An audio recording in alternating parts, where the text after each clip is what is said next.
अस्सलामुअलैकुम मुअज़्ज़ज़ नाज़रीन, मैं हूँ आपका होस्ट खालिद बिलाल। तुसां सारा यूट्यूब ते फेसबुक चैनल जदीद सोलर सिस्टम।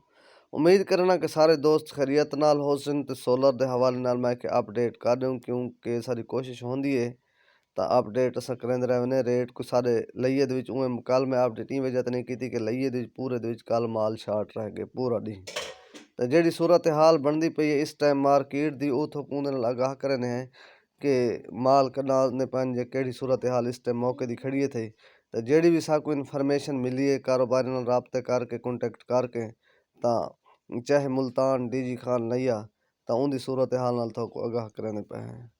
तां सब तो पहले थोक दसाऊं चाहे एक तां पोजीशन ये है कि सारे लइये दे विच अज हाइमो 6 दा माल सिर्फ सारे कोलों आवने तां बाकी माल मुकम्मल शार्ट हैं। कहें कोलों कल आवने, कहें कोलों परसों आवने, जितने ही लइये दे विच दुकानदार हिन माल कहें कोलों भी कोई नहीं।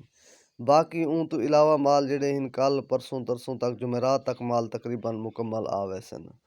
तां फिलहाल अज दी डेट च माल सिर्फ एक दो दुकानां ते भी थोक मिलसी, वो भी हाइमो 6 दा। तां उंदा रेट थोक दसाऊं चा कि जेह्ड़ी ताज़ा तरीन सूरत हाल है। बाकी जेह्ड़ी सूरत हाल दसेंदे बैठन उंदे नाल ही ये भी थोक दसावां चा कि साकू जेह्ड़े ये रेट इस टाइम चलदे पंहिंजे रेट अप थाए लगदा फिलहाल सारे अपने इंदे हिसाब ते मसनूई है, क्योंकि रेट सिर्फ माल शार्टेज दी वजह तो रेट अप थिया गए। बाकी पिछों रेट कोई नहीं वध्या तां इतना इहो कोई नहीं थिया। ये कल परसों तक जां ही भला माल फरी थी सी मार्केट दे विच आहिस्ता आहिस्ता डाउन थी वैसी।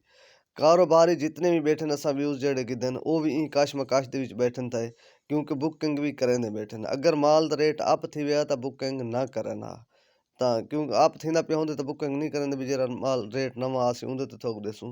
ई फाइनल भी रेट ते उत्ते बुकिंग भी थींदी पई है। तां हुण थोक ॾिसूं चा रेट इस वक्त जेह्ड़ी सूरत हाल है मार्केट दी लौंजी हाइमो 6 दा जेह्ड़ा रेट है वो इत्थां जेह्ड़ा इस समय अज दी सेल दा दसाए ने 62 रुपए पर वाट 63 रुपए पर वाट दसाए ने।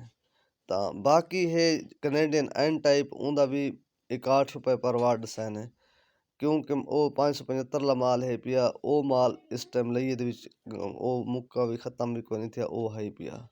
ते बाकी है कनेडियन पी टाइप दा माल वो जरना 55 रुपए पर वाट।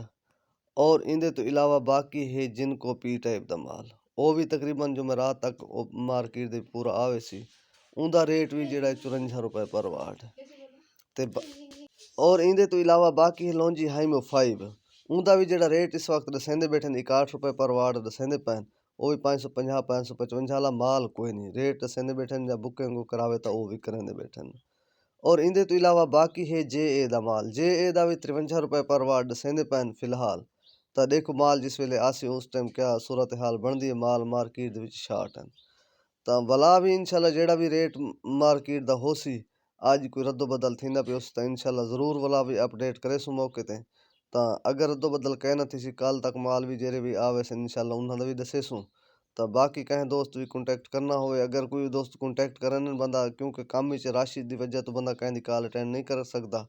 तां कोशिश कीती करो भला ट्राई मरेसो इंशाल्लाह या व्हाट्सएप दे उत्ते कोई इहो करेसो चा व्हाट्सएप ते भी टाइम ते जवाब असां मौके ते ना दे सकदे, लेकिन इंशाल्लाह कोशिश करने को इवें समझ आप ये जवाब देसूं। तो अगर कहें कोई घाटा वादा थी वेंदे तो इंतहाई माजरत के साथ तां इंदे नाल अपना ख्याल करेसो। देसो इजाज़त, अल्लाह हाफिज़।